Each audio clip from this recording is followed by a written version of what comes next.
Hola, ¿cómo están? Bienvenidos a otra noche de Maleducadas. Estamos muy contentas de tenerlos una vez más aquí. Yo soy Andy y como siempre nunca estoy sola. De este lado me acompaña mi grande amiga Mafi. Hola, ¿cómo están? Bienvenidos a otro martes por la noche, aquí con sus sobrinas incómodas favoritas, el lugar, ya saben, donde nos dedicamos a cruzar la política con la cultura popular. Y hoy tenemos un gran programa, pero antes de empezar, también de este lado, como siempre, el que hace todo esto posible. Nuestra cuota de género. ¿Qué onda? Me encanta cada vez que pero nunca te presentas, nunca dices hola, ¿quién soy? Siempre te presentamos nosotras. Creo que ni me oigo. No, Rip. Lo bueno es que tenemos mucho tiempo antes de empezar el programa para preparar todo, ¿verdad? Ahí está, ahí me oigo. Hola, Prod. Hola, yo soy Román y estoy muy contento de estar otro Maleducados aquí. ¡Salúdenme! En los comentarios pónganle, hola Rubén. Hola, Rubén. Pero pues sí, el día de hoy venimos con un tema, pues yo creo que es una dinámica un poquito diferente, porque no va a ser tanto como este debate, sino un análisis profundo de varias películas que nos han gustado, varias series que nos han gustado. Pero Andy, específicamente, ¿qué vamos a diseccionar hoy? ¿De qué nos vamos a poner especialitas? Y yo, vamos a hablar justo de cómo los productos culturales nunca son aislados, sino que pues también son políticos. Y creo que una de las cosas que me gusta mucho de esta conversación que vamos a tener es que vamos a develar que muchos de estos productos no solamente son como una pantalla de lo que nosotros vivimos como en nuestro día a día, sino también son como un reflejo de las problemáticas sociales y también muchas de las cosas como que incluso gobiernos o pues sí, como altas personas que tienen el poder de mover e influencia utilizan a su beneficio, y que también pueden ser campañas para poder promover algo a lo que nos haga falta, ¿no? Claro. Y creo que es una cosa muy, muy, muy, muy chida, porque muchas veces cuando hablamos de productos culturales o incluso hablamos como de estas cosas o películas que vemos en Hollywood, no siempre decimos así de que, ay, hay que ser críticos. A mí luego me pasa, que digo de que, ay, ya no quiero pensar, me voy a echar ahí una película. Exacto. Pero nunca estas películas están aisladas de nuestros contextos sociales y políticos, y creo que hoy va a estar chido como poder desmenuzarlo. Entonces, el día de hoy les traemos 3 casos de 3 países distintos y vamos a platicar un poco sobre sus productos culturales. Sí, que justo al final también no queremos que este programa sea tal vez como un sinónimo de, ya no podemos disfrutar nada, porque no, pero lo de siempre, o sea, siempre es mejor poder encontrar estos mensajes para darnos cuenta de también cómo estamos empezando a moldear la forma en la que vemos nuestro día a día, pero también cómo incluso muchas veces o a lo largo de la historia, a partir de estos productos también se ha fantaseado, romantizado otras realidades que parece que son muchísimo mejores a la nuestra, cuando en realidad pues también está como este sesgo, ¿no? Al final siempre se intenta decir algo con el arte que se crea, y pues ahorita vamos a platicar un poquito sobre eso, ¿no? Sobre también qué implica para nosotros que lo consumimos. Y elegimos 3 temáticas que yo creo que son distintas, pero está que padre, están interesantes. Les va a gustar. Quédense, por favor. Quédense hasta el final. Y también, obviamente, si se les empiezan a ocurrir también otros ejemplos, otras problemáticas, pueden irlas comentando en el chat. Pero pues vamos a empezar un poquito con esta parte, ya saben, nuestro mejor amigo, al que le podemos ir tirando así todas las piedras primeras. Sí, empezamos fuerte. Dijimos, aquí no nos vamos a contener. Y entonces empezamos con el caso de nuestro vecino de allá arriba, Estados Unidos. Y creo que este es el caso como más obvio, ¿no? O sea, como que Estados Unidos ha tenido como una fuerte intervención dentro de los productos culturales, y se ve en sus dinámicas hollywoodenses, personas que nunca se posicionan políticamente, pero que hacen casualmente películas políticas que tienen que ver y que benefician como a la supremacía estadounidense. Sí. Y entonces, pues, queríamos un poco problematizar esto y qué implican o qué factores comunes encontramos en las películas de Estados Unidos que decimos como, no hombre, o sea, mínimo ya le hubieras puesto de que Estados Unidos es el mejor país del mundo y todos los demás de que no cuentan aquí. Iba a decir una grosería, pero me está viendo mi mamá. Qué bueno que la contuvimos. Pero sí, sobre todo Estados Unidos sabemos que tiene esta tendencia de hacer muchas películas bélicas, tienen, o sea, como el reconocimiento. Y también, al mismo tiempo que tiene este enfoque muy claro, también es el espacio donde se gesta todo la academia de las artes cinematográficas, ¿no? Al final, cuando pensamos en quiénes validan, como lo hablamos también, por ejemplo, el capítulo pasado, que si no lo han visto vayan a verlo, hablamos sobre la literatura hecha por mujeres. En este caso también podríamos hablar un poco de cómo Estados Unidos parece que ha regido desde siempre quién y quién no hace cine, cómo y cómo no se hace el cine, y entonces la perspectiva que dan en cualquiera de sus películas, pero sobre todo en estas películas que al final tienen este enfoque bélico y también responden a una idea de cómo está Estados Unidos posicionado en el mundo y en la historia de los conflictos armados, podemos encontrar bastantes cositas que decir en varios de estos ejemplos. Entonces vamos a hablar del de nuestra primera película, que van a poder ver en la parte de aquí atrás. ¿La has visto tú, Andy? No. ¿Tú la viste, Román? No. Ok. Excelente. Muy bien. Excelente, carne fresca. Exacto. En la parte de acá están viendo la portada o el póster de Hasta el último hombre, que también en inglés se llama Hacksaw Ridge. Y es una película estadounidense dirigida por Mel Gibson, un actor bastante conocido, director también. Y habla sobre la historia de Desmond II, que es un chico estadounidense que es objetor de conciencia.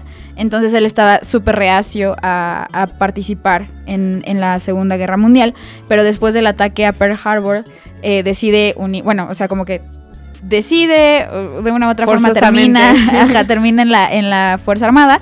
Pero él es objetor de conciencia y a lo que nos referimos con esto es con las personas que dicen por mis creencias, por mis morales, por lo que sea. Sobre todo es más que nada enfocado a creencias religiosas. No puedo tomar un arma, no puedo herir a nadie. Entonces son como parte de la guerra, pero como que juegan una posición muy incómoda porque es como, eres un, Desertor, un traidor, ¿no? Un traidor, sí, o sea, traidor eres, o sea, y cantidad de insultos para decir, aunque un hombre no es un hombre de verdad, porque pues cómo crees que vas a estar en la guerra sin matar a nadie, pero es también como este juego de morales y valores que van estirando y aflojando con las dinámicas bélicas. Pero lo interesante o lo que yo quería destacar en esta parte es que Hasta el último hombre al final se enfoca en la historia de este soldado, pero como al llegar a un momento muy claro que justo sucedió en Hacksaw Ridge, de una batalla que fue muy sangrienta, donde muchísima gente perdió la vida, que fue un enfrentamiento entre soldados americanos y soldados japoneses, como llega un punto en el que hay tantos muertos que él lo único que puede hacer como objetor de conciencia, es empezar a rescatar, ¿no? Porque ya forma parte del equipo médico. Entonces empieza a rescatar a todos los soldados de su batallón, de su equipo,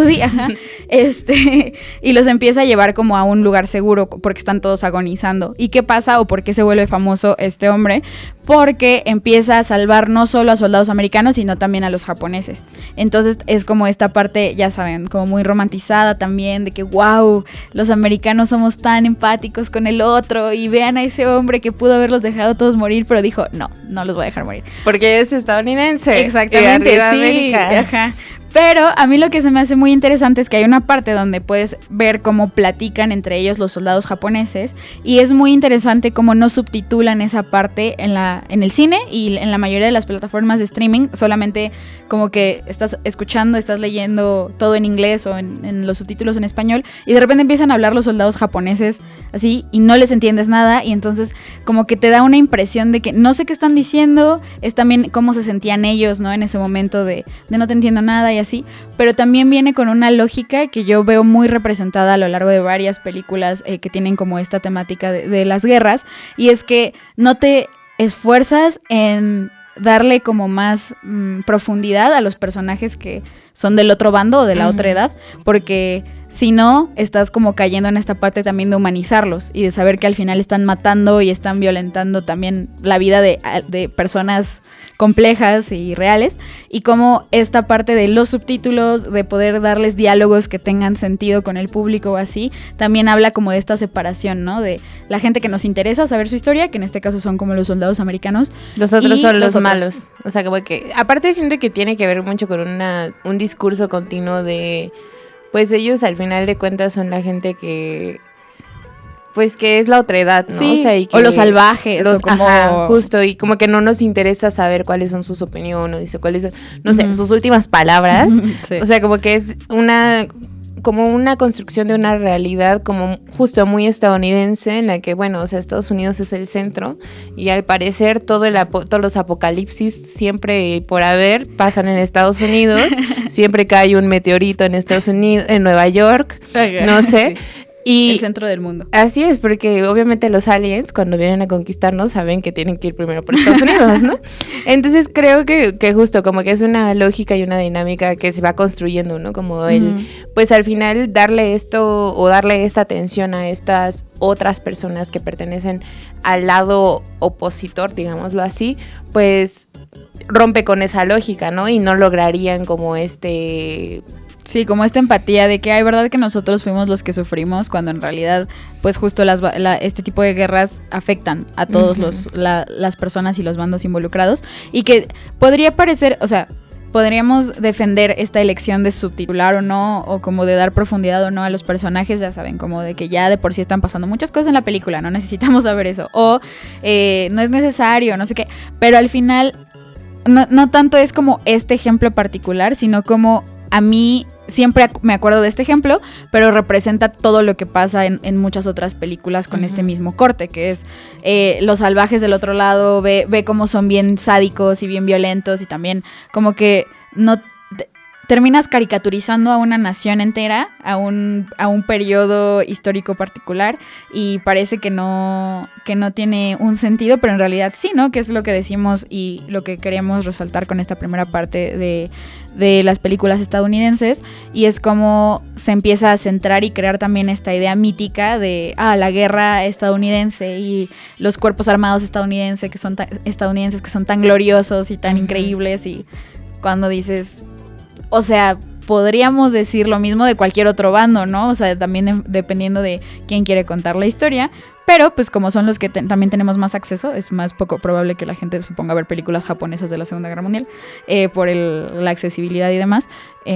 También, o sea, ¿qué nos están dejando? Que siento que es algo que les ha funcionado bien, como que siempre estas películas estadounidenses como que enaltecen al ejército estadounidense, y creo que es algo que, por ejemplo, culturalmente les ha funcionado, porque justo en Estados Unidos como que los soldados son como wow, los soldados, y gracias por tu servicio, y gracias por tal, porque aparte siento que los soldados forman como una parte importante también, como obviamente del poder de Estados Unidos, y como generar esta empatía por parte de la población estadounidense, pues un poco deriva también de todas estas películas. O sea, ¿cuántas películas?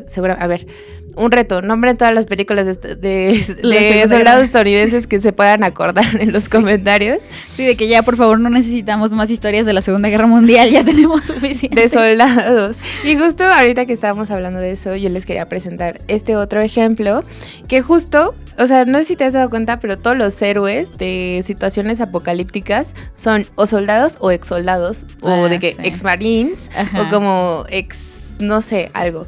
¿Has visto esta película? Siento que sí la he visto, pero ya no me acuerdo. Es que yo la vi también muy jovencita, muy chavita. ¿Tú la has visto, Román? Ya llovió. Tú ya la viste ya como tus 20 y tantos. Oye, respeta. Perdón. Nos va a empezar a hacer bromas. Perdón, es que Román ha estado muy agresivo conmigo y hoy me quise vengar.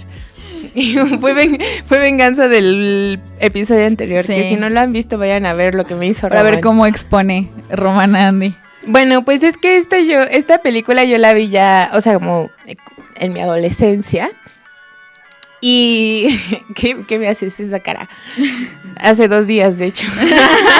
Ayer. Y la vi anoche para el programa. Lo que me gustaba mucho de esta película es que como que retrata a un grupo de jóvenes que se vuelven los héroes. Y ya sabes, cuando tú eres joven y dices de que sí, yo soy la revolución, etcétera, etcétera. La revolución armada de... Ajá. Y con el paso del tiempo me di cuenta, o sea, la premisa, y se los voy un poco a spoilear, que pues es básicamente de lo que se trata la película, es que ellos son amigos, todos ellos se conocen entre ellos, y está ahí Josh Peck y Chris Hemsworth, ellos son hermanos en la película, no realmente, pero son hermanos de la película. Y Chris, es de hecho un ex militar. Y entonces, cuando están de que reuniéndose para hablar y que están como cotorreando en la familia, de repente empiezan a llegar un montón de aviones y empiezan a bombardear y empiezan a llegar, ¿cómo se llama? Tanques militares de Corea del Norte. Oh.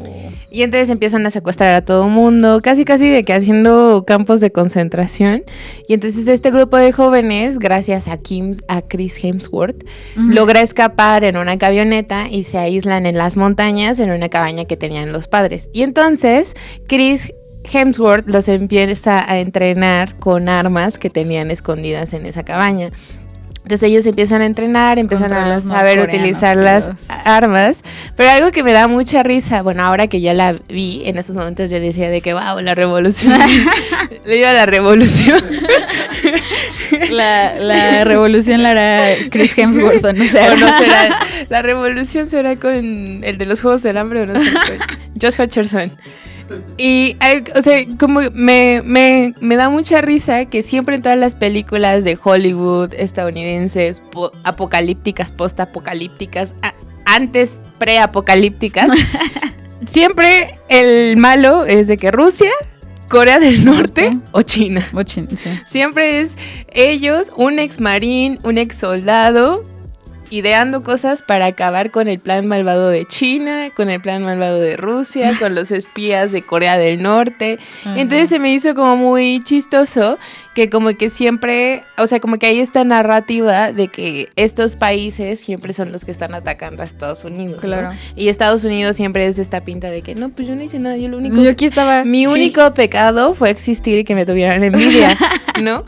Y entonces, como justo es a lo que yo te decía, como claro, o sea, esta como campaña cultural que se ha hecho de una sensibilización hacia los soldados, los integrantes del cuerpo militar, y 2, esta como confrontación continua que hay con estos países que obviamente pues Estados Unidos desprecia y quiere afectar. Antes si no dijeron de que y estos se aliaron con Israel y le ganaron a Corea del Norte, ¿sabes?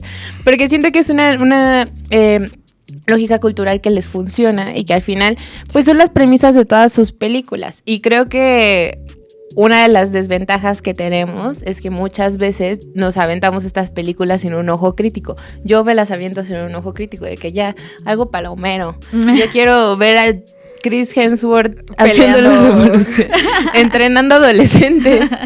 Y entonces, pues claro, o sea, se vuelve como pues algo que vas internalizando, incorporando, y que para tu discurso dices como, claro, arriba Estados Unidos. No, y que también muchas veces, o sea, y sabemos que muchas personas nos dirían como, no, pero si te estás dejando ir por lo que ves en las películas, entonces eres tonto. Ajá, o sea, de que es tu culpa, ¿no?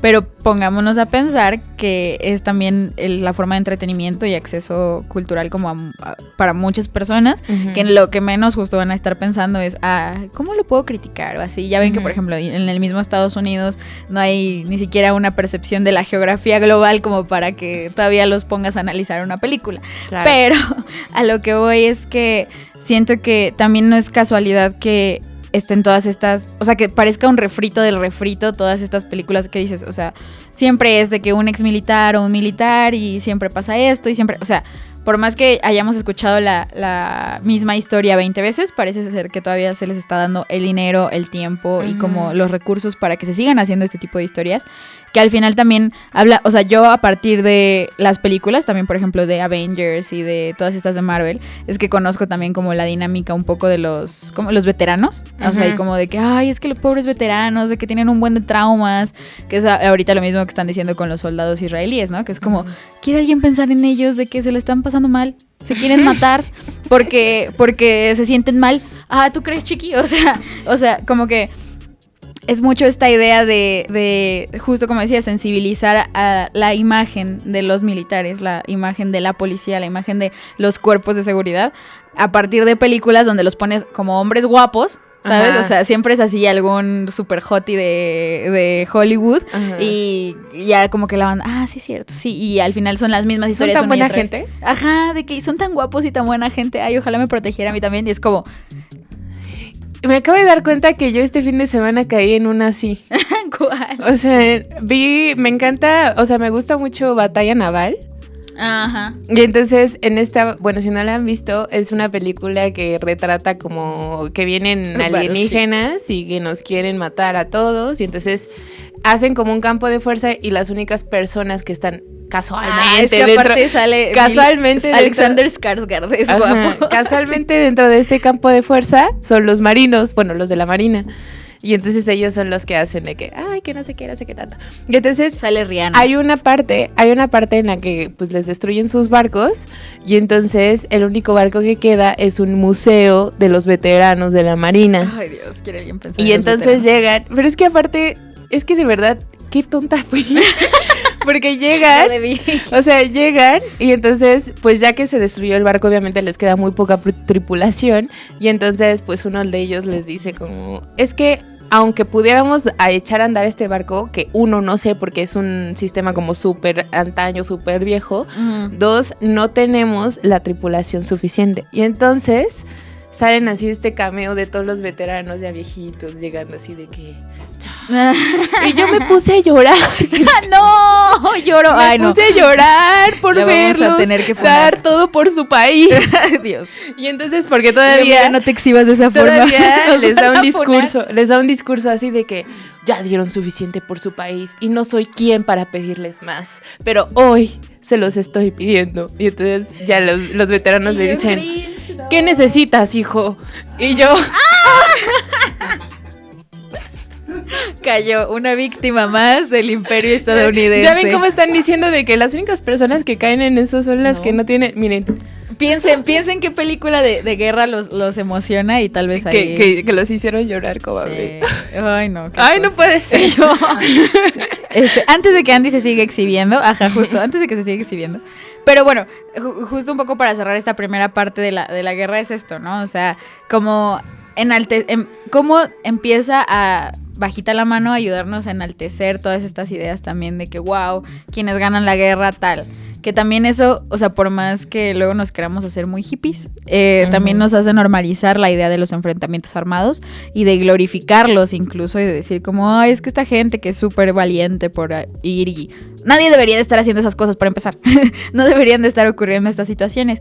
Y lo que hacen este tipo de películas, sobre todo cuando ya no son tanto de corte histórico, sino también como fantasioso, como pues desde cero, por así decirlo, pues también es como, bueno, porque estamos también como seres humanos y como sociedad tan atraídos por este tipo de películas. O sea, son muy famosas, siempre les va muy bien. Sí, y son las más, es que es eso, son las más taquilleras. Sí, o sea, es la que la gente ve más. O sea, yo en ese momento dije, pues quiero ver una película de aliens, pero se me olvidó. Siempre quienes combaten a los aliens son los militares, a excepción de, ¿has visto La Llegada?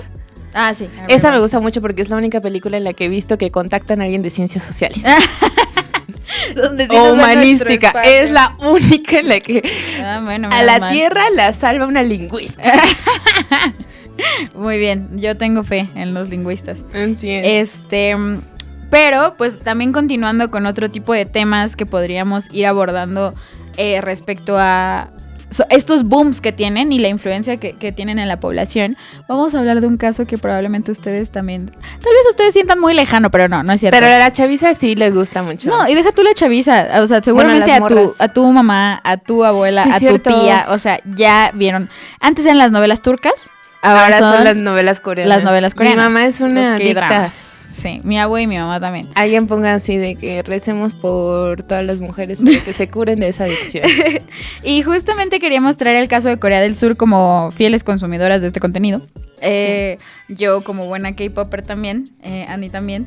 Y en esta parte de cómo al final se sienten como productos muy distintos a lo que estamos acostumbrados y también por eso como que nos emociona mucho. Sí. O sea, ya no es tanto como ya estas películas o comedias románticas estadounidenses que ya nos tenían un poco cansadas, ¿no? O sea, en la de que se casan en el segundo capítulo. Ajá, sí, ya es como de, bueno, pues vive el amor y te emocionas y así, pero ya era un poco de lo mismo. Entonces llega Corea del Sur con toda su propuesta de años y años de dramas coreanos y entonces nos empieza como a dar un giro de tuerca en este sentido, como un ritmo distinto a consumir este tipo de historias y empiezan a ser la sensación. O sea, ahorita siguen siendo la sensación y en cualquier plataforma de streaming que ustedes vayan van a tener muchísima oferta cuando hace unos 5 años no había nada. Así es. Y eso es bastante interesante. Y bueno, como estudiosa de este tema, casi una experta en el tema, solo que no me titulé con este trabajo, pero llego muy lejos. Llegué lejos. Entonces vengo a platicarles también eso. Al final, Corea del Sur sí es reconocida por tener un plan, o sea, abiertamente, o sea, un plan cultural también. Un plan cultural que es la llamada ola coreana o el Hallyu. El Hallyu, pues es como toda esta intención de llevar la cultura de su país alrededor del mundo y no solo se reduce como a la música K-pop, que es lo que más hemos escuchado, sino que también abarca esto de las películas, las series, la comida, bailes, el idioma. O sea, ahorita también ya es muy popular que la gente esté estudiando el idioma, entonces es muy interesante. Como Mafi. Sí, y yo en algún momento. Y tú ganas hace yo. Y yo año hace yo. Yo no, ¿qué crees? Entonces, bueno, es una intención y es algo dicho por el gobierno y el mismo gobierno ha creado como varias instancias como el COCA. Déjenles digo bien cómo se llama. Es la Oficina de Contenido Creativo, la Agencia de Contenido Creativo de Corea. Y es una instancia que es como, pongan ustedes como si fuera su Secretaría de Cultura, pero es como a nivel global, entonces se dedican a hacer eventos y como a promover la cultura fuera del país. Claro. Entonces, por ejemplo, la semana pasada, tuvieron aquí en México un festival de música coreana que se llama el Korea Spotlight, lo hacen cada año. Entonces es muy interesante porque sí saben, sí son muy expertos en ir moviendo como estas piezas. Son expertos en marketing internacional. Exacto. Pero también, ¿de qué les sirve el Hallyu, no? O sea, no solamente es para expandir la cultura coreana hacia afuera, sino para incitar la llegada de turistas y lo que viene adentro, ¿no? O sea, hacia su país. Y ahorita, pues, es súper popular, o sea, todo el mundo quiere irse a vivir a Corea, todo el mundo quiere, yo ya no, yo ya me curé, pero justo ya todo el mundo quiere irse a vivir, todo el mundo quiere estudiar, todo el mundo quiere, o sea, están muy abiertos a que esta situación suceda, pero también a qué podemos ir viendo que remite, ¿no? O sea, cuál es la situación real a del qué país. Responde, ¿no? También. Que también nos está haciendo o sea, que por lo cual es importante que se apueste a nivel gubernamental por traer más gente de afuera y como popularizar esta parte. Y es mucho o sea, ahorita nos queremos centrar, hay muchas razones también que podríamos ir ahondando, pero ahorita sería sobre todo como la baja tasa de natalidad que nos va a tener el país y también esta parte de incentivar el matrimonio. Porque, pues, como en todas partes del mundo, pero sobre todo en Asia, muchos jóvenes, pues, si no tienen tiempo, ni vida, ni medios para tener una familia, pues ahorita sí estaba pasando mucho que la tasa de natalidad y la tasa de matrimonios estaba bajando exponencialmente. Bueno, no, es al revés, ¿no? Bueno, no sé cómo se diga, lo siento. Sí, pues sí, baja exponencial. Bueno, entonces la baja exponencial de estas dos cosas y cómo también a través de los dramas coreanos, específicamente de la romantización del país y sobre todo de los hombres, Wow. se está haciendo como esto de, oigan, vengan, cásense con un coreano, porque pues obviamente nos hacen falta coreanos. Ajá, sí, necesitamos más coreanos. Pero luego tal vez hagamos un episodio, porque se me hace un tema muy interesante. Cuando las chicas extranjeras llegan, pues no es la realidad que te pintan. Y es que aparte siento que una de las situaciones que afecta mucho a Corea es que es un país con mucha competencia laboral y por lo tanto también, o sea, mantener un estilo de vida como alto en Corea es muy difícil. O sea, incluso si ustedes ven como videos de gente, o sea, como que se va a vivir a Corea porque dicen de que quiero vivir mi sueño coreano, viven, o sea, pagan una renta exponencial para un cuartito de que así en Seúl. Sí. Sí, o sea, son como, o sea, ni siquiera es de que un cuarto, no sé, como lo que conocemos aquí en la Ciudad de México, que de por sí ya tiene una crisis de vivienda muy densa, sino es ridículo, o sea, es como cuando piensas, no sé, en Nueva York, por ejemplo, también, que no es de que estés rentando un departamento, sino estás rentando un armario, básicamente, y que te lo venden así como, no, es que súper ofertón y no sé qué, y es de 1 por 1. O sea, tienes ganancias y tienes una ventana. Literal, si te da la luz del sol. Y también, pues sí responde también como a esta romantización, ¿no? Que es muy interesante y también es importante destacar la forma en la que los productos culturales afectan nuestra percepción del mundo, por cómo ha pasado en la historia, ¿no? O sea, París, Nueva York, inserte aquí Ciudad de México ahora a través de las redes sociales también que la romantizan un buen, y ahorita es el tiempo de Corea, o sea, Tokio en su momento, ¿no? Y se me hace muy interesante, y antes de entrar como a los ejemplos, que por ejemplo yo no sabía que en París, bueno, en Francia justamente tuvieron que ponerle un nombre a un síndrome que le daba a los japoneses que iban a visitar París, porque se decepcionaban tanto de la realidad que les daban crisis nerviosas durante sus tours. Entonces, sí tuvieron que ponerle un nombre para poder atenderlos médicamente. Ajá, ahí. Psicológicamente. Ajá, pero estaba duro, ¿no? Porque era como, entonces, ¿qué imagen tenían los propios japoneses de este país extranjero y a partir de qué se va creando? Pues no es tanto como que la gente se vaya a meter a Wikipedia a leer la historia del país, o sea, principalmente es como, es que ver las películas, literal. Vi las películas, escuché la música, vi las fotos y entonces ya es como esta creación y romantización de un espacio que no conoces, que tiene al mismo tiempo pues toda esta complejidad. Y es lo mismo ahorita que está pasando con la crisis de turistas en Japón, ¿no? Que la gente ya está harta y que ya no quiere que nadie vaya porque como se popularizó y ya como que desde que, sí, viva Japón, ya todo el mundo va y deja su basura en la calle o no respetan las tradiciones o los espacios sagrados. Y ahora ya les cobran así de que tasas exponenciales a los turistas para que justo... Ajá, como para controlar esa onda. Y así podemos nombrar muchísimas otras cosas. Y cómo le está pasando eso también a Corea, ¿no? Que ahorita hay infinidad de extranjeros y como que también la gente está así como ya un poco harta de... Y es lo que platican las personas que viven en Corea, que son de origen extranjero, que es como, ya no me tratan bien, ¿no? O sea, ya es como la gente está enojada por esta cantidad de turismo que va y se queda y que no te esfuerzas, pues como está pasando aquí en México, ¿no? Ni por aprender la lengua. Ajá, ni por aprender, ni por como hacer esta inmersión cultural y así. Entonces... a todo esto nos ha llevado la industria cultural, ¿tú crees, Andy? ¿Qué diría Horkheimer? Sí, ¿no? ¿Qué diría tanta gente? Así, mucha gente se revolcaría en su tumba pensando esto, pero justamente... Y yo, Rip Horkheimer, te vienen a encantar los dramas los coreanos. Dramas coreanos, sí. Rip la escuela de Frankfurt. Bueno, yo traje 2 ejemplos que van a poder ver aquí en pantalla. Primero que nada, traje uno de mis K-dramas favoritos, 2521. Espero que tienes 25, amigo. Cuando lo vi yo tenía 21. Excelente. Entonces yo cualquier parecido con la realidad es mera coincidencia. Pero a mí me llena mucho esta serie.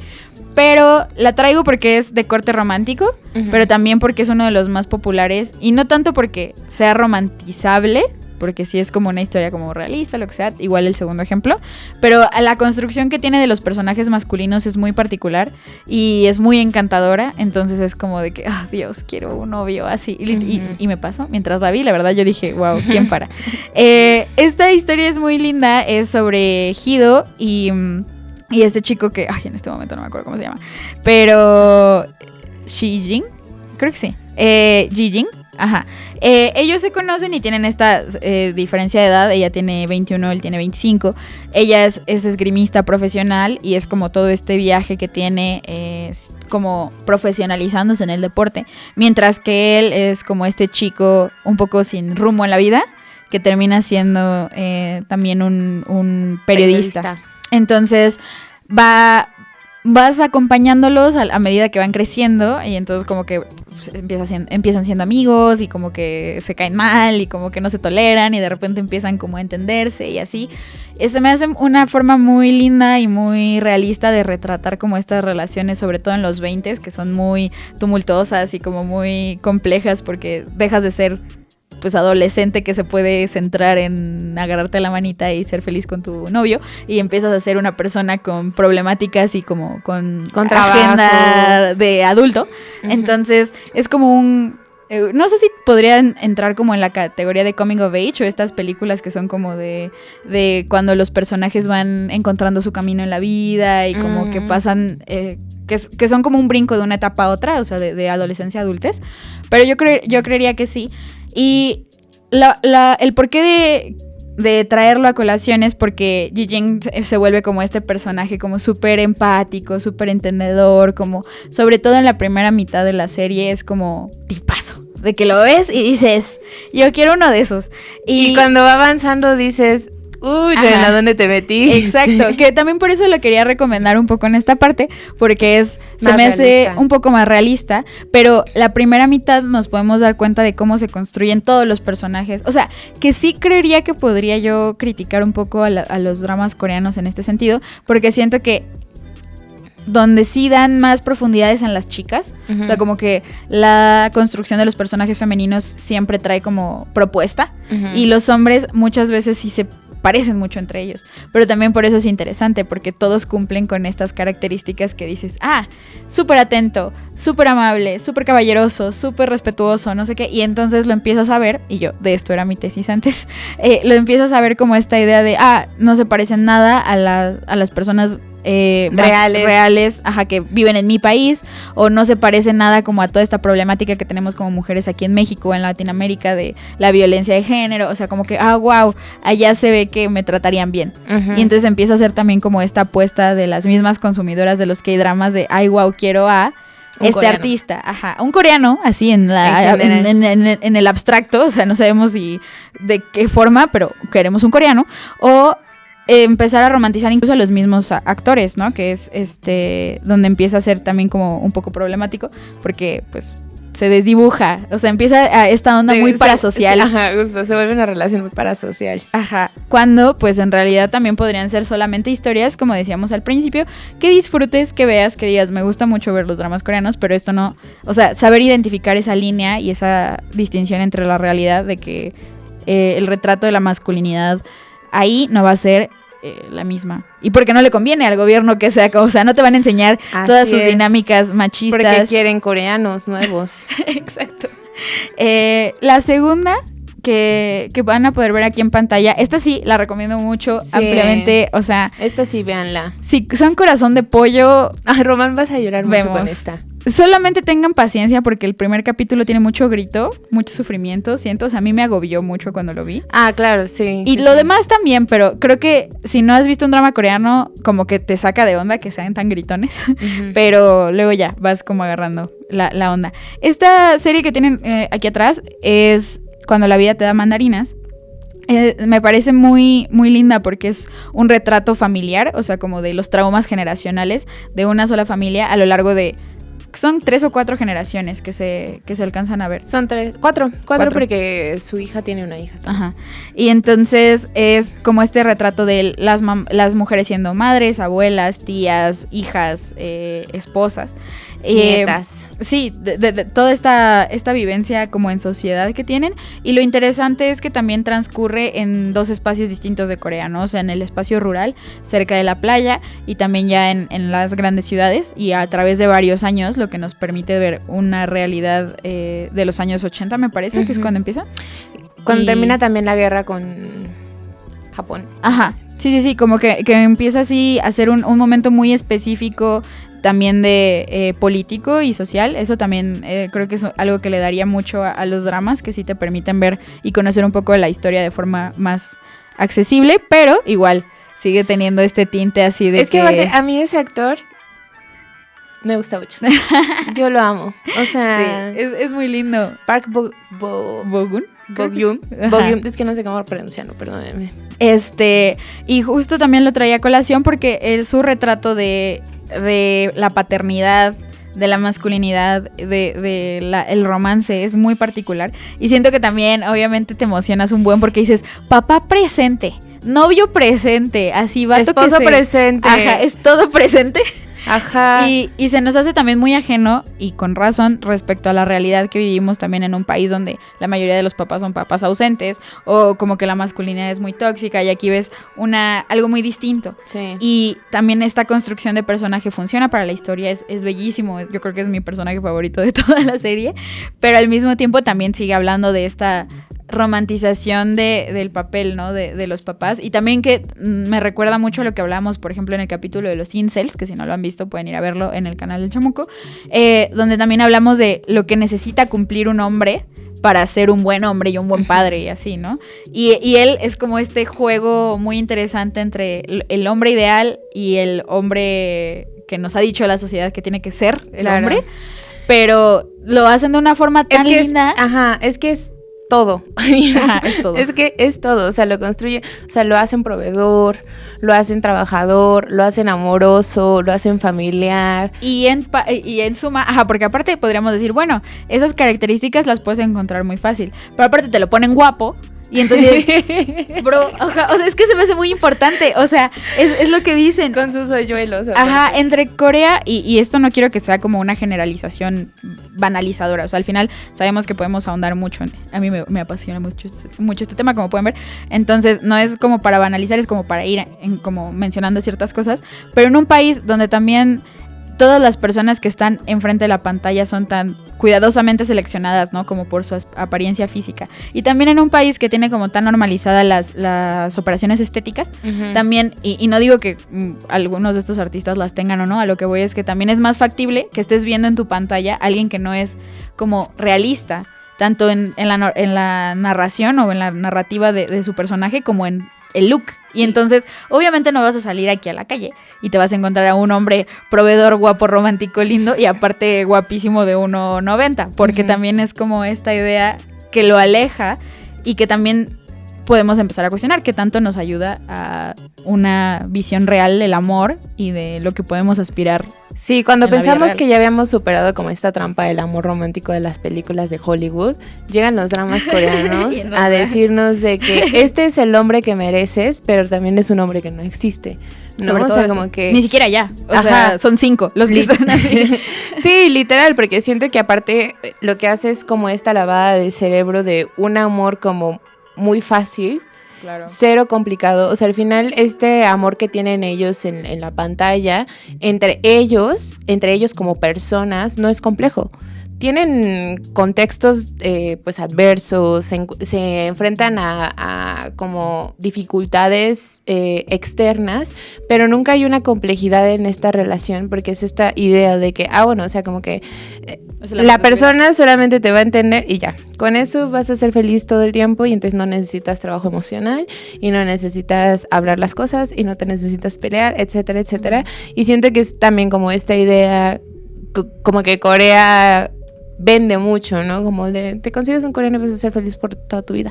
Y lo peor es que sí ha estado funcionando, porque en los últimos años sí ha subido la tasa de matrimonios, la tasa de hijos, y pues también sí nos damos cuenta de lo... bueno, y también, o sea, ahora sí que el PIB de Corea y toda la parte económica ha subido bastante a partir de la popularización tanto de la música como de los K-dramas.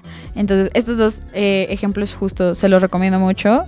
Aun cuando podamos así medio hacer trizas varias cosas, neta son una forma muy bonita de hacer historias. Pero tú traías otra, ¿no? Sí, Ani? Yo tengo otro, el final, que también le voy a... Ese no lo he visto. ¿No lo has visto? Está creo que en una plataforma azul. Y a mí o sea, yo quise poner este ejemplo también, porque muchas de las... o sea, la mayoría de los dramas terminan o empiezan con matrimonio. Y entonces, pues ellos es una historia de dos personas que se casan por conveniencia, porque Corea es muy difícil la situación económica, se casan por conveniencia y al final se terminan enamorando gracias al matrimonio. ¡Viva el matrimonio! Gracias al matrimonio vas a encontrar tu amor verdadero. Pero lo que me gusta de esta serie es que hay, o sea, normalmente en estas dramas coreanos hay historias paralelas sobre las amigas o conocidos de la pareja principal. Y esta me gustó muchísimo porque literal cuando yo la estaba viendo dije, ¿qué? ¿Qué? Porque la amiga de la protagonista es una mujer como con una carrera muy estable, etcétera. Y entonces, bueno, ya se los voy a spoilear, ni modo. Tampoco es como que yo diga de que, uy, aviéntensela, porque la verdad no es de mis favoritas. Pero, sus amigas, entre ellas la protagonista, encuentran a su novio siéndole infiel. Y entonces cuando van a acusarlo con la amiga les dice de que no me está haciendo infiel, tenemos una relación abierta.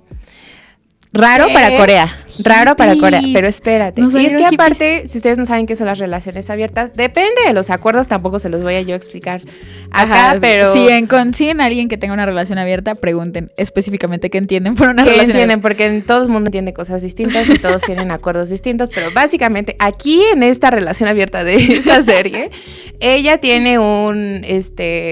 vínculo inicial que es su novio y tienen el permiso de besarse con otras personas, ¿no? Y salir con otras personas. Okay. Y entonces ambos, ¿no?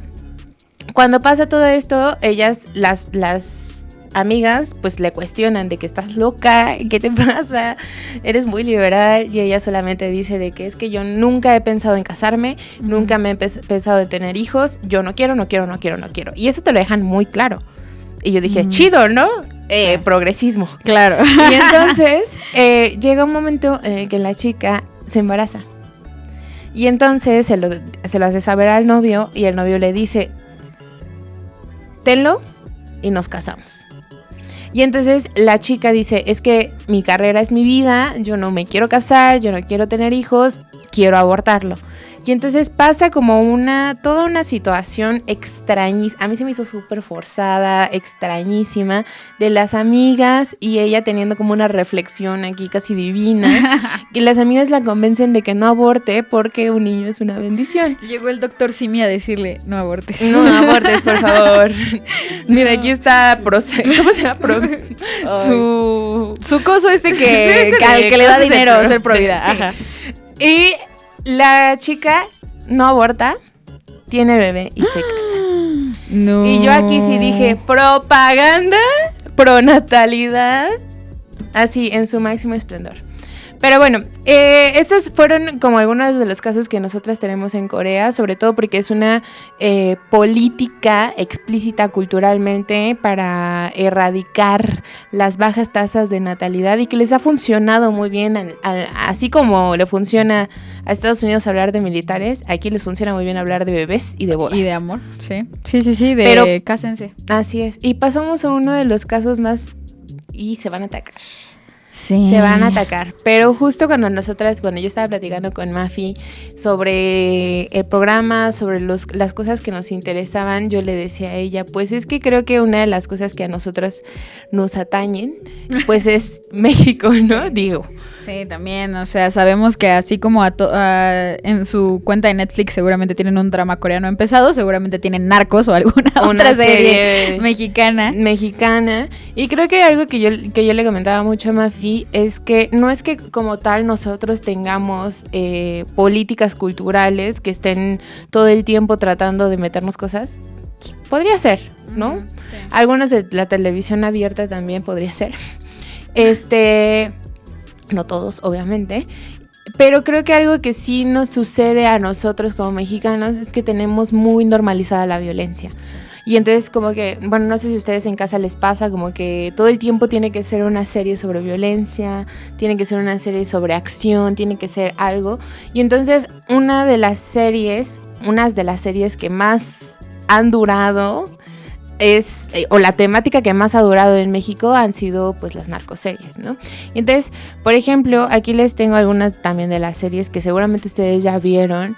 Y Andy es la experta en esta, porque la verdad, en estas, porque la verdad yo no las he visto. Y yo pues he visto realidad, Rosario Tijeras. O sea, en realidad es una descripción, o sea, no vengo a decirles de qué tratan estas series porque estoy casi segura de que ustedes lo saben, pero más bien lo que causan estas series, sobre todo hablando específicamente de personajes así, es que hacen como una relatoría de toda su vida y entonces tú empiezas a empatizar con el personaje, ¿no? Y empiezas a decir, claro, yo también me hubiera puesto a vender droga. Con ese sufrimiento yo también habría... Ajá, y justo como que algo de lo que sucede es que estas series, como se centran en personajes específicos, muchas veces no logran capturar como las...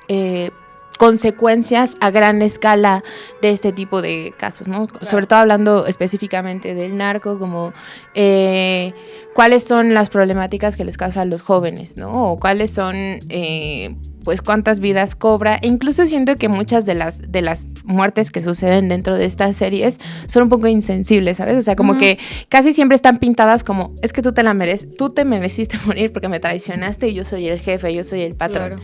Y al final creo que es una de las cosas que como personas mexicanas a veces nos sentimos muy identificadas, como yo también quisiera tener tanto dinero, ¿no? Sobre todo viviendo en un lugar con tanta precarización, con tanta inseguridad y con tanta incertidumbre.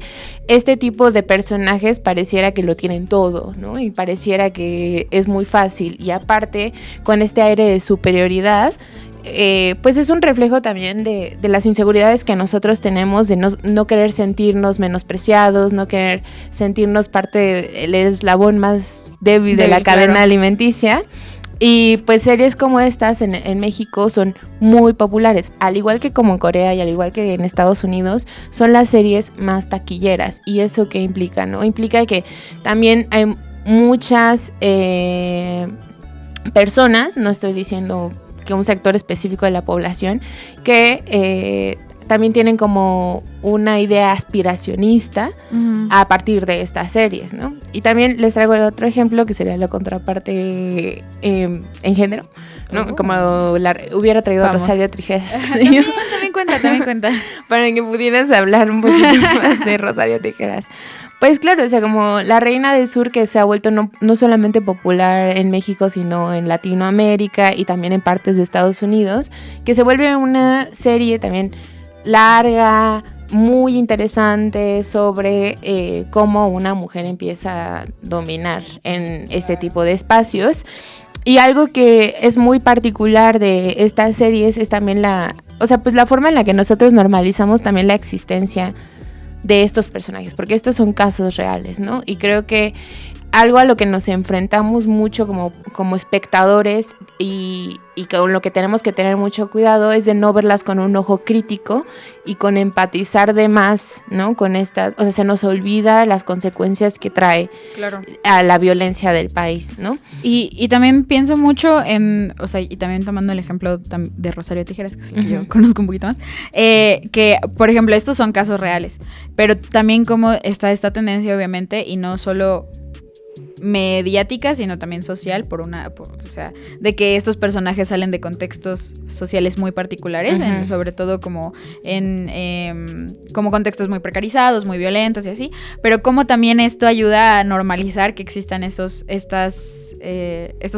estas violencias, y como también empieza incluso este discurso, ¿no? De que, pues obviamente iba a salir de ahí, sí, o más bien, obviamente iba a terminar así si vivía con esto, claro. Lo que decíamos ahorita al principio, ¿no?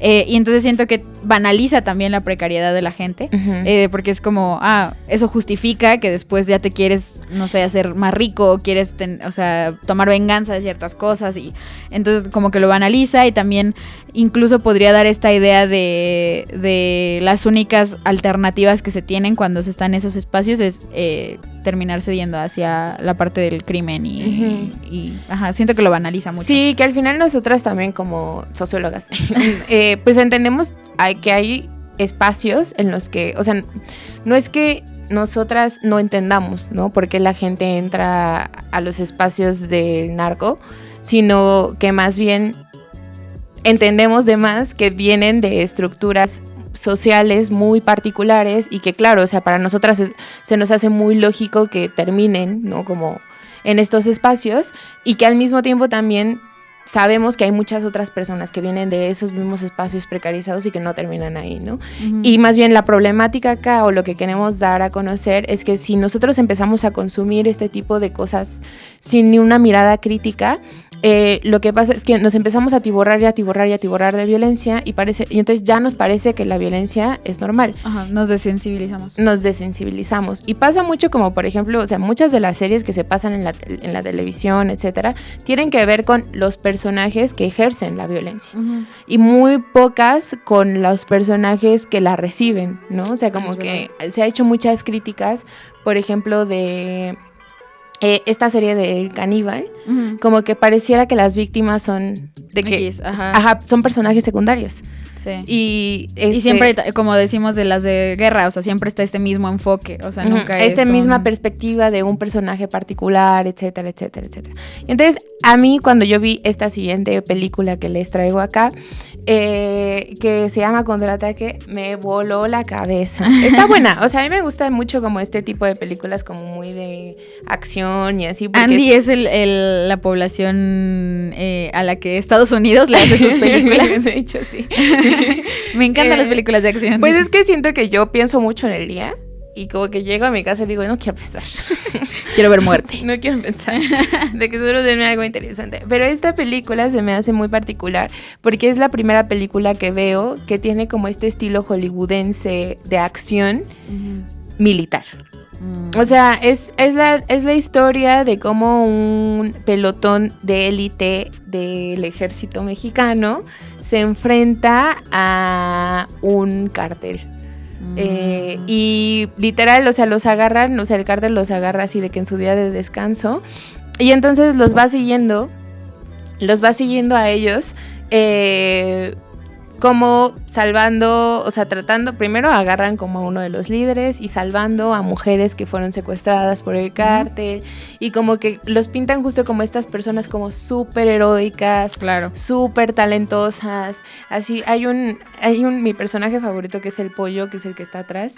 El pollo. Es el más joven y lo pintan así como, pues es que es súper joven, es un de élite, tiene una puntería de francotirador, pero justo, o sea, creo que cuando yo la vi dije, si México empezara, o sea, si este es como el inicio de empezar a hacer películas que enaltezcan al ejército mexicano de esta Guardia Nacional. O sea, sería algo que funcionaría muy bien, ¿no? O sea, sería como las mismas lógicas que, por ejemplo, con Estados Unidos. O sea, si nosotros seguimos como reproduciendo este tipo de contenido sin crítica como tal, empiezas a empatizar con este tipo de personajes que no son personajes aislados, sino que son personajes que están construidos en un contexto en el que a lo mejor y tú dices de que wow, que viva el cuerpo de élite del ejército mexicano, los hombres talentosos, que viva el pollo, ¿no? Y entonces, pues claro, o sea, empiezas a crear justo esta empatía para estos personajes, y es por eso que para mí era muy importante empezar a hablar también de la empatía que se ha construido durante todos estos años con las personas o los personajes del narcotráfico y las posibilidades que nos podría dar también para empatizar con otro tipo de espectadores, y yo creo que hasta sería mejor empatizar con las víctimas, ¿no? Que creo que sería lo más acertado. Sí, que también, bueno, no sé, creo que no usamos esta palabra ahorita, pero que también me venía a la mente hablando, no sé, o sea, justo de La Reina del Sur o El Chapo, de esta como glamorización, ¿no? También de que, ay, wow, pues si tienen ¿cuál vi? Pérdida Total también se llama, una película mexicana que salió este año, que igual es como medio de comedia, pero justamente es de un tipo que termina involucrado de una u otra forma con el narco, y después de que quiere cobrar el seguro de su camioneta para que le paguen y la abandona y luego termina siendo su camioneta que abandonó en el desierto una escena de un crimen como atada al narcotráfico y entonces termina involucrado con los narcotraficantes sin pensarlo, pero también, o sea, como que te ponen esta vida que tienen estos señores así como de rancho y así de que la estética y todo, y que sí terminan, siento, a pesar de que muestren la violencia, a pesar de que te quieran poner así como, es que quiere alguien pensar también en los narcotraficantes, siento que sigue siendo como una sensación que puede incluso generar aspiracionismo desde ese lado, o sea, de que tienes tus casotas y tienes tus ranchos y tienes tus, o sea, pero cuando la realidad es mucho más compleja que eso, ¿no? Pero pues también sí pasa sobre todo como dice Andy, que nos desensibilizamos, también caricaturizamos a los personajes de la vida real y por ejemplo, o sea, pues no sé, ahora tal vez dices, la Reina del Sur o el Chapo y ya no piensas como en personas reales, sino piensas como en eso que viste. Ajá. Y siento que, o sea, no estamos diciendo tampoco así que digamos de que, porque existe la narcocultura, entonces todas las personas que ven la narcocultura sensibilizan y apoyan la narcocultura y quieren ser narcos. O sea, al final tampoco, sabemos que los espectadores tampoco son mensos y que también ven las series con ojo crítico y no estamos diciendo que no vean las series, sino más bien que sea desde un ojo crítico y sin la reproducción de esta violencia a su vida cotidiana, ¿no? O sea, como por ejemplo, cuando salió esta serie de Dahmer, como que justo lo que se pedía era como, o sea, sale una serie en documental sobre otra persona que está asesinando, es un asesino en serie, pero pues traten de no romantizarlo, por favor, ¿no? Sí. Cosa que te agarras al más guapo, al Evan Peters que a todo el mundo le gusta y entonces... ¿No era Zac Efron? No, esa era la de... ¿Cómo se llama? La de Dahmer creo que sí es... Evan Peters, según yo es Zac Efron. Pero justo, ¿no? Se tiene que ver con esto de... sí, o sea, la gente está... ¿Cómo se llama? Esperen un segundo, porque esto sí lo tenemos que... ¿Cómo se llama? Que es así de que hasta te lo enseñan muy hot adentro de la cárcel. ¿A quién? ¿A Evan Peters o...? No, a Zac Efron. Pero no aparece...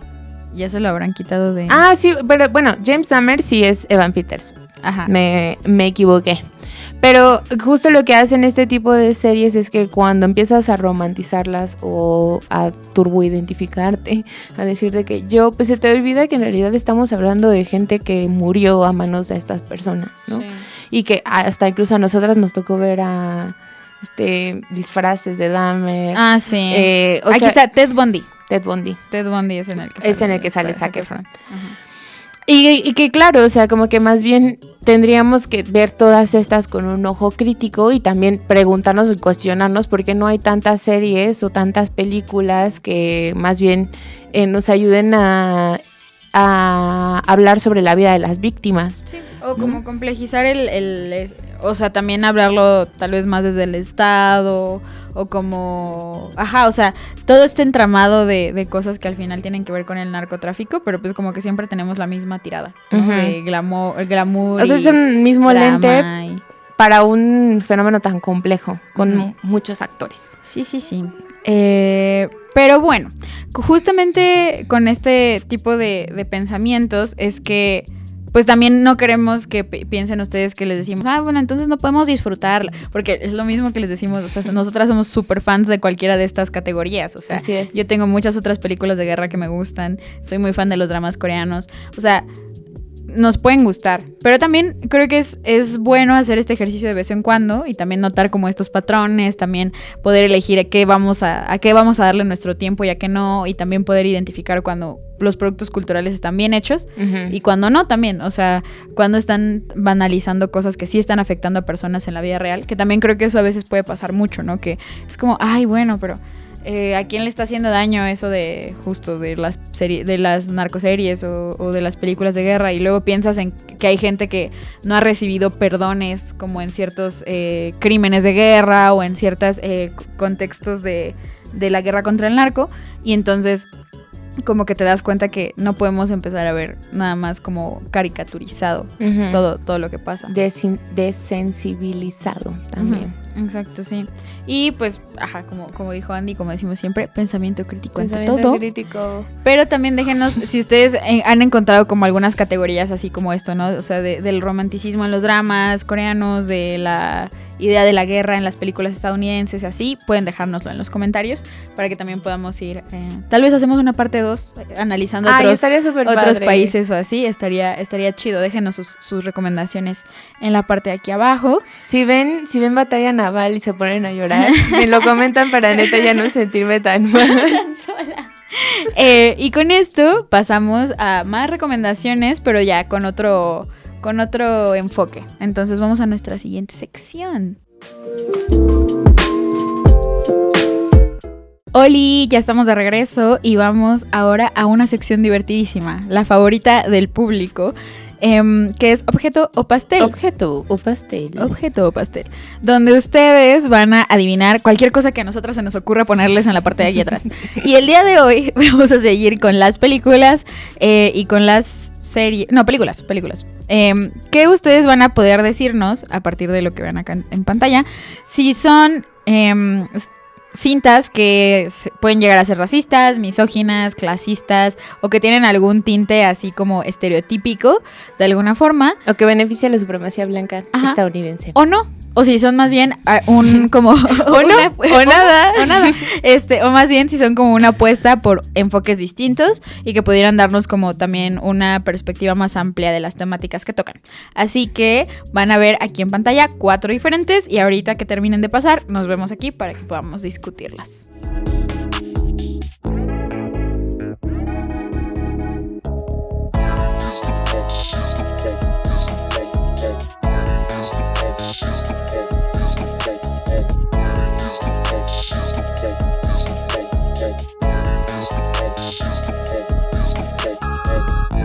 Uf. Y no lo digo por ellos, lo digo por la película. Es que yo soy... Tú viste lo mismo que yo, Robert. O sea, no, ellos no los vean. Es más, respeten a mis tíos. Pero yo estoy muy emocionada de traerles este ejemplo porque es una de mis películas favoritas de deportes. Uh-huh. Sí, existe ese top en mi cabeza de que top 3 películas favoritas de deportes. Sí. Y aquí tenemos Rocky 4, que sí, no es su favorita de toda la serie de Rocky, no sé qué tan mal gusto tengan, pero me parece que es la mejor. Pero, ¿ustedes lo han visto? ¿Tú lo has visto, Andy? No. ¿Tú lo has visto, Román? Sí. ¿Te gusta? Sí. Sí, ok. No se sorprendió.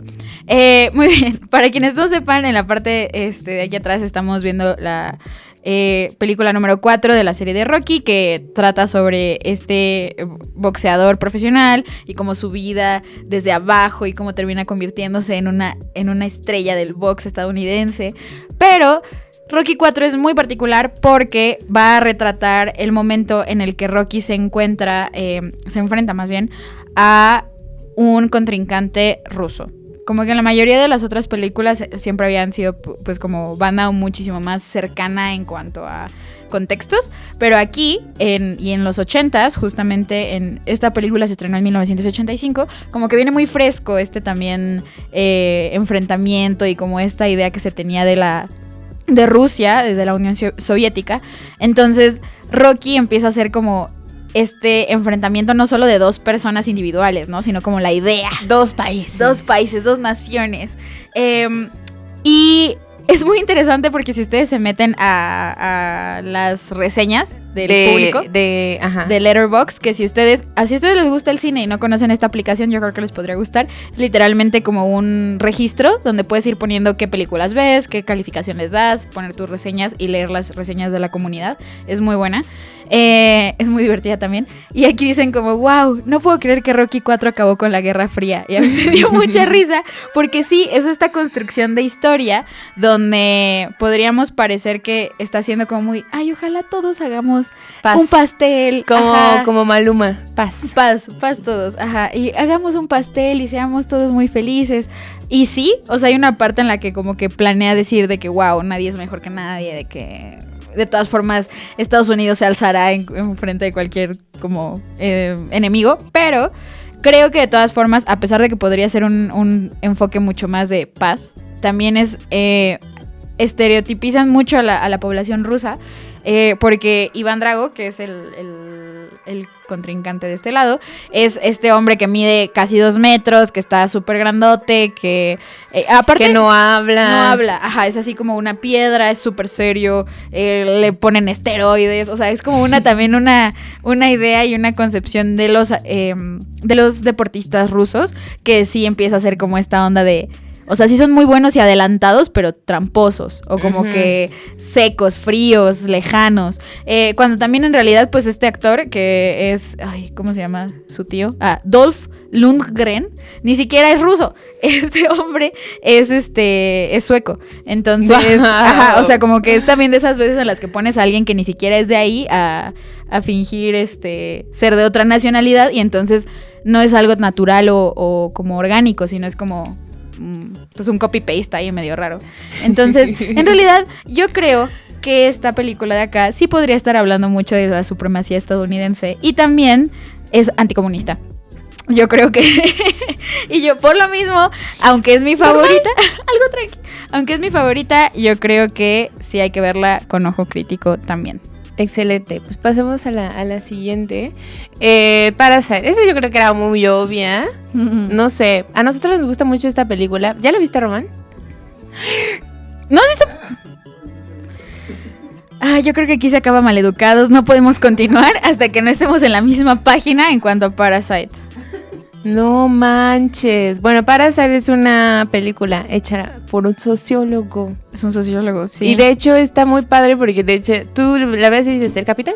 Aparte es muy interesante porque Bong Joon-ho es muy... Como que luego medio pelucea la sociología, como de que yo nunca debía estudiar eso. Ajá. Pero siento que una vez que entras... Es que ya cuando eres sociólogo ya te cambia la mente y aunque la odies... Que sí nos ha pasado también a veces, o sea, aunque la odies dices de que es que ya no puedes ver el mundo igual. Y Parasite trata de una familia que es de escasos recursos y que como que empieza a meterse de trabajadores como con una familia muy, muy rica.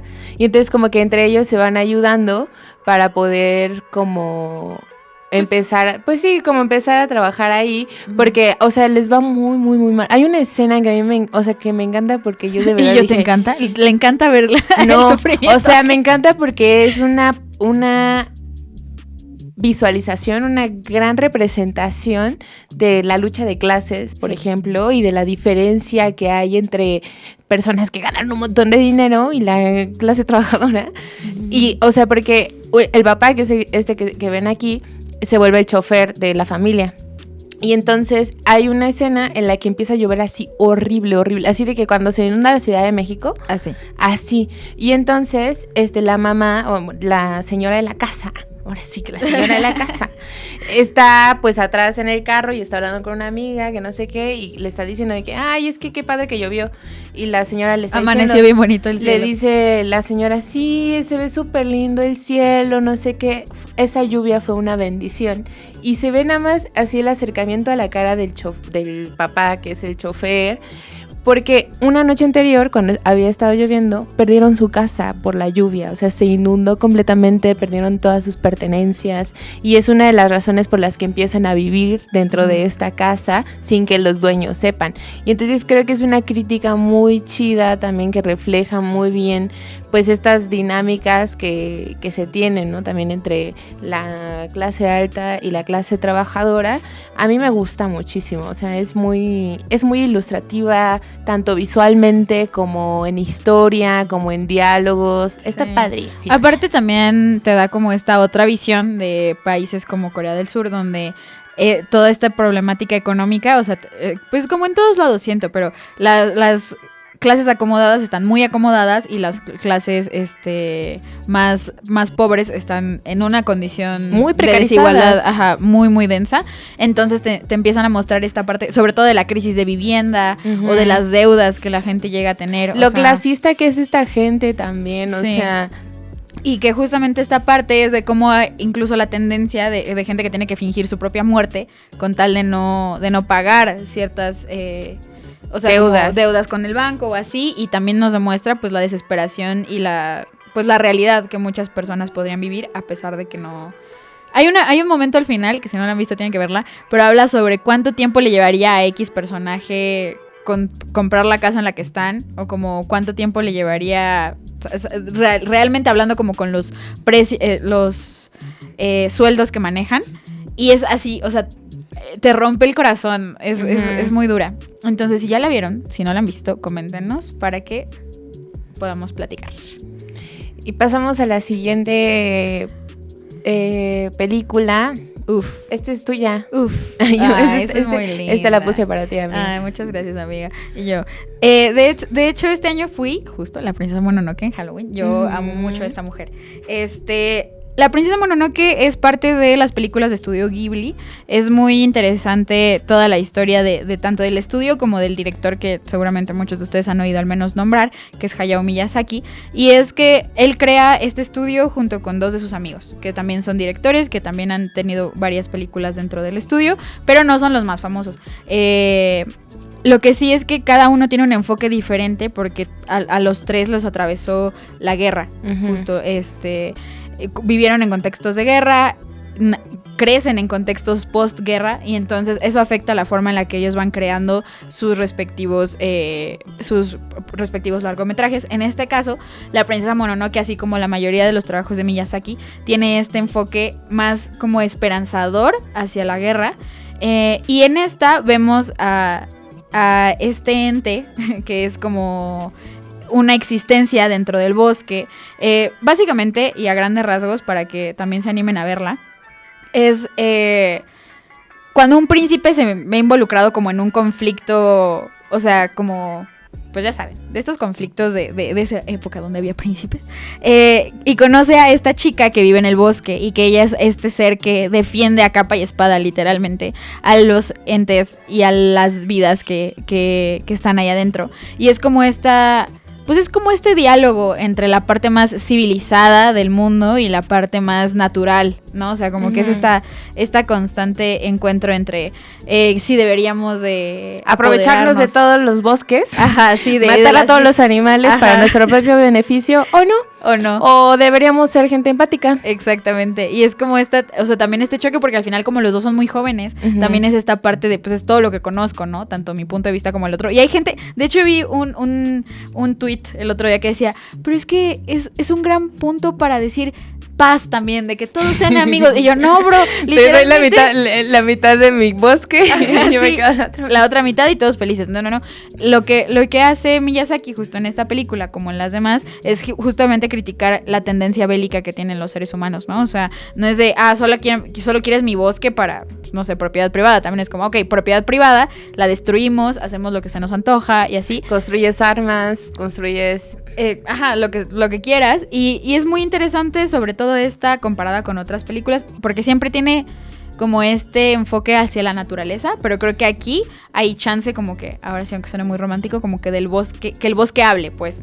O sea, en otras películas como Totoro o otras que ahorita no se me ocurren como a bote pronto, pero se habla más del bosque como así de que lindo, como muy...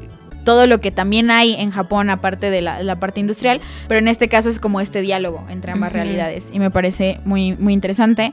Entonces, esta no está siendo ni racista, ni misógina, ni nada, sino más bien es un enfoque hacia esta perspectiva distinta, y como crítica más bien a la industrialización y como al capitalismo japonés. Excelente. Y pasamos a la que sigue. Esta película a mí me gusta bastante. Esta yo no la he visto. Tampoco, Román. Pues retrata como la vida de varias niñas, que de hecho, por si ves aquí, este es un campo de amapolas, que pues su vida está como sumida en pues un contexto de violencia, viven en una comunidad muy alejada. De hecho todavía, o sea, hay una escena en la que los jefes de familia, las mamás agarran sus teléfonos y se suben así de que a una punta más alta para hablar con sus familiares que están en Estados Unidos.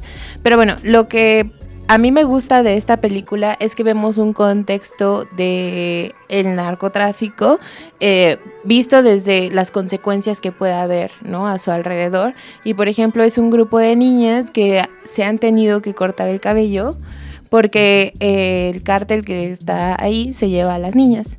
Y entonces ellas tienen que simular que son niños, etcétera, pero llega un momento en sus vidas en las que empiezan a desarrollarse y que pues ya no pueden ocultar con el simple cabello que no son niñas, y entonces su familia las esconde activamente porque hacen redadas continuas para buscar niñas. Entonces como que es una película como que también habla mucho sobre la colectividad de la comunidad para protegerse. O sea, como que siento que mucha gente se burla como de estas dinámicas que tienen de que vecinos unidos contra la delincuencia, ¿sabes? Pero siento que es una forma muy particular, al menos en México, seguramente también en otros espacios de Latinoamérica, en la que la colectividad te da seguridad, ¿no? Y siento que estas chicas se sienten acompañadas, y también es muy doloroso porque hay veces en las que sí las encuentran, ¿no? Y que sí se las terminan llevando, y que para ellas resulta también una pérdida muy difícil, ¿no? Entonces, justo lo que me gusta de esta... Porque es una crítica que siempre le hacen como a las películas mexicanas, de que es que siempre hablan de narco. Y bueno, o sea, pero también es una realidad en la que estamos inmersos, y esta me gusta porque es una perspectiva no desde este enfoque al que estamos acostumbrados, sino también desde las consecuencias para estos personajes. Que es también justo lo que decías hace rato, ¿no? Que podemos también conocer, nombrar y identificar historias que vayan más allá de quienes perpetúan la violencia, sino quienes la reciben, y también estas otras formas de resistencia, que yo creo que eso es algo muy, muy valioso. Entonces, esta es una gran recomendación. No. Entonces, no. De hecho, todas eran no, excepto Rocky. Ajá. Y Rocky podría ser dependiendo del día en que le decían verdad. Dependiendo de a quién le pregunten. Dependiendo a quién le pregunten. Muy bien, entonces con esto vamos a seguir con este bombardeo de recomendaciones. Ay, pobrecitos. Sí. Pobre gente. Pero ya tienen de aquí, para ver de aquí a que se acabe el año, o más aún. Entonces vamos con nuestra sección siguiente. Bienvenidos a esta sección en la que les damos recomendaciones. Aparte de todas las que ya les hicimos, hoy traemos recomendaciones específicas, claras y concisas, bajo nuestras condiciones, para que ustedes puedan ver. Caladas y garantizadas. Así es, y que puedan, pues no sé, también que se den, o sea, que son más recomendaciones, sí, un poco más críticas, que tienen otros enfoques a los que estamos acostumbrados a ver. Entonces, Mafi, platícanos sobre nuestra primera recomendación. Esta también, la verdad es que me gusta mucho, fue de las primeras series coreanas que vi, y en algún momento, porque yo autopublicidad. Yo trabajo como en una revista que se llama Casi Cielo MX, también por si la quieren buscar en Instagram, y de mis primeros textos ahí hice uno que era cómo los dramas coreanos también son un espacio donde sobre todo las directoras, mujeres, están haciendo críticas a las vivencias que tienen en el día a día como mujeres. Sí. Entonces, para mí se me hace muy interesante, y una de las que nombré es esta. El amor es un capítulo aparte, pues básicamente trata de cómo las vidas humanas adentro de una editorial.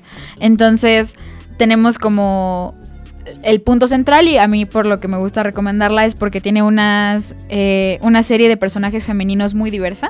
Encontramos justamente mujeres divorciadas, mujeres que son madres, mujeres que no se quieren casar, que no quieren tener hijos, gente que mujeres que son súper realistas, otras que son como más idealistas. Entonces, como que podemos ver cómo le va a cada una dependiendo de su personalidad, dependiendo de su contexto social, el dinero que tienen. Entonces, como que creo que es un buen entramado de historias para conocer también estos prejuicios que permean en la cultura coreana, porque pues justamente a las que no quieren tener hijos, pues es como a las que juzgan en la oficina, ¿no? Las que son las más trabajadoras son a las que todo el mundo respeta, pero que pues son infelices. O sea, como que están estos grises que yo creo que son muy particulares y muy interesantes de ver, y que también te permiten acercarte a la cultura desde un enfoque un poco más realista o más complejo a los otros que son meramente románticos. Entonces, este sí es un drama romántico, es muy tierno, pero igual lo recomiendo bastante. Entonces, ese está en Netflix, me parece.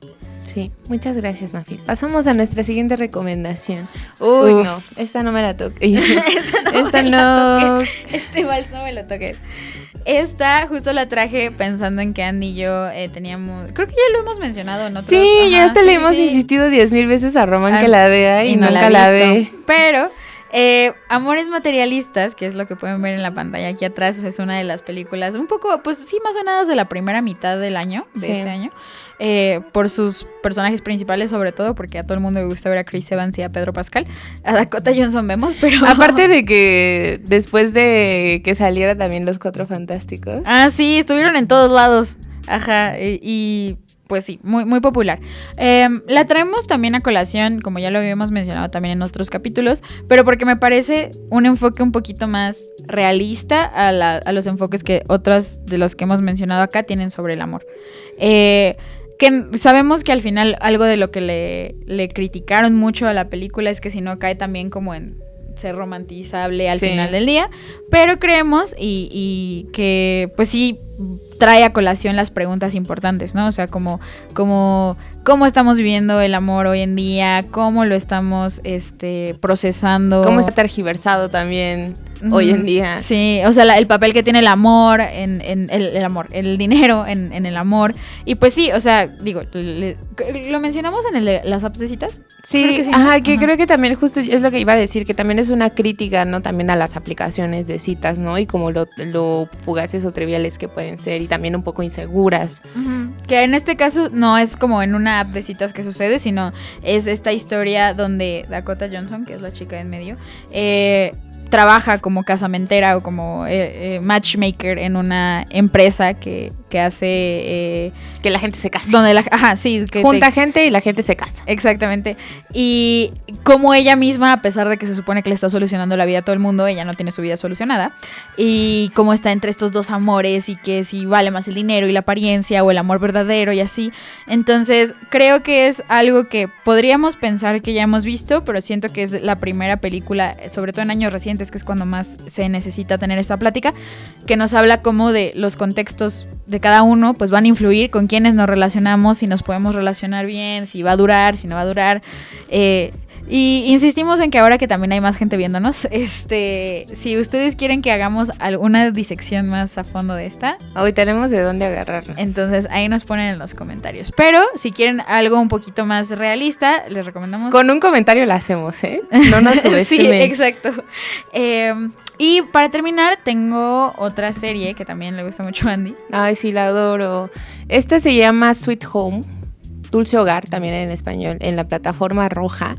Y me gusta mucho porque es una serie coreana igual. Y es muy, o sea, sale mucho de las cosas que hace Corea, pero siento que igual Corea tiene una historia de hacer suspenso y también como cine un poco más gore, violento, de terror grotesco, que siento que le sale muy bien, sí. Pero Dulce Hogar narra, o sea, básicamente, premisa es que los infecta un virus y entonces muchas personas empiezan a transformarse en monstruos, pero lo curioso es que conforme va avanzando la película, porque seguimos al protagonista, habita en como un complejo habitacional y entonces los vecinos que sobreviven se empiezan a juntar en la recepción para entonces ellos, pues lo que hacen en las películas apocalípticas, sobrevivir, ¿no?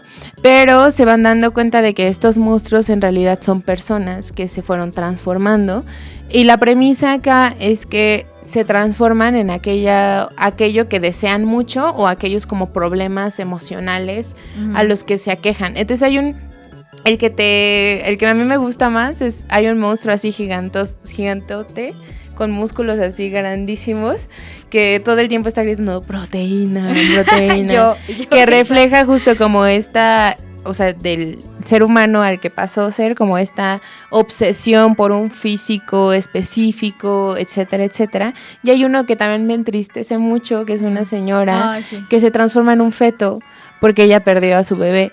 Entonces, o sea, hay tanto monstruos que hacen mucho daño como monstruos que son inofensivos, pero que tienen que ver con una crítica hacia la salud mental en Corea, sí, ¿no? Y se me hace súper fuerte porque Corea también tiene una tasa de suicidios muy alta y es como una forma también de ver y una crítica también que se ha vuelto muy taquillera a estas realidades que hay, sí, en Corea. No me acuerdo si ya hay 2 o 3 temporadas. Creo que son 3. Ajá, le está yendo muy muy bien.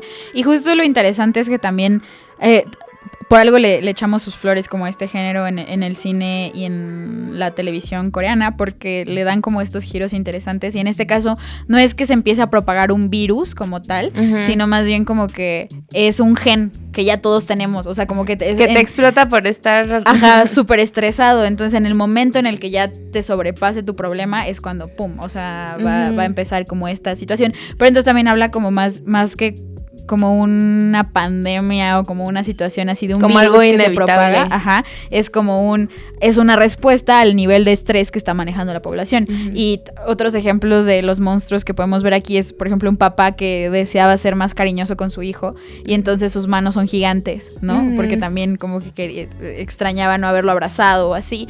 O también un señor que tuvo como trauma de no haber podido terminar un maratón o como no ser tan rápido y así, entonces se vuelve así, se convierte en un monstruo súper rápido.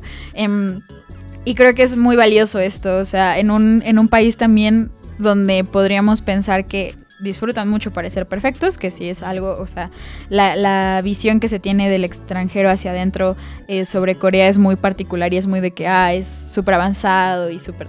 Pues en esa parte de Asia, ¿no? Tendemos también a romantizar esa parte, pero no, esta serie creo que se da la tarea y tiene la intención de decir, hay muchas cosas atravesándonos y que si no nos ponemos a trabajar en eso, qué efectos está teniendo sobre la población.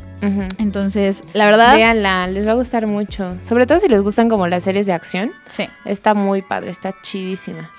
Acción y crítica social. Bravo. Lo mejor de los dos mundos. Muy mal educados para ustedes. Y pues con esto llegamos al final de nuestro programa del día de hoy. La verdad es que creemos que fue, les digo, un poco diferente porque fueron muchas recomendaciones. Pero nos gustó mucho hacer este programa. Deberíamos hacerlo más, deberíamos enojarnos menos. Enojarnos menos y disfrutarlo más. Y yo, paz. Paz, literal. Como vean Rocky. Películas. Ahora podríamos hacerlo también de otras cosas, ¿no? O sea, como, pues no sé, libros, música, alguna otra cosa que se les ocurra, igual nos lo comentan. Pero pues gracias por acompañarnos, gracias por quedarse hasta el final. También gracias por darle amor a Maleducadas a lo largo de todos sus capítulos. Ya saben que pueden encontrar la playlist de Maleducadas en el perfil de El Chamo Comedia para que puedan checar. Si ustedes están muy aburridos en el home office, en la oficina, donde sea que nos estén viendo. Si nada más quieren ruido ahí exacto, y de repente pensar que algo interesante va a pasar, ahí lo pueden poner en la playlist y se va a ir reproduciendo solita para que nos vean ahí en todos los programas. La verdad, no es por nada, pero están muy interesantes. Sí hay algunos que sí decimos, órale, sí nos pasamos de listas. Qué inteligentes somos, amigas. Sí. Entonces, pues sí, los invitamos a que lo chequen y que también chequen el resto de los proyectos que hay en Chamu Comedia durante toda la semana.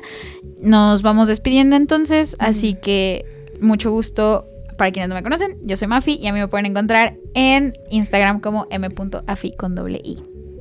Nos vemos el próximo martes. Yo soy Andy y a mí me encuentran en Instagram como Bella Candy con K y con 2 Y. Y de este lado tenemos a nuestra voz de la conciencia. Oigan, son muchas recomendaciones. Si te no, y tú nunca ves nada de por lo menos las que ya me recomendaron. Y tú nunca ves nada. Bueno, tú no juegas. A mí me encuentran como @romanbarco y pues nos escuchamos la siguiente semanita. Bye. Adiós. Descansen.